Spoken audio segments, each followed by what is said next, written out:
ამტკიცებ მის დანაშაულს და მტყუნდება მიდის ციხეში დიდი ხნით ეს რა განცდა ანუ რაც გრძნობს ამ დროს პროკურორი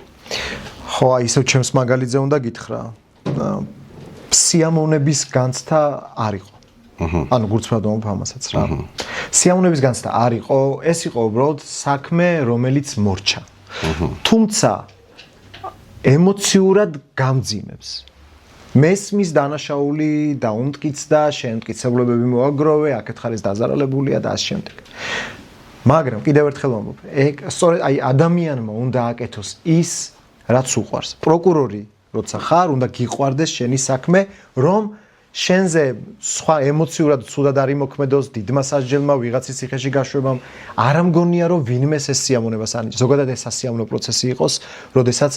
პროკურორი ხარ გიყვარს შენი საქმე მაგრამ ციხეში უშვებენ ადამიანს წლობით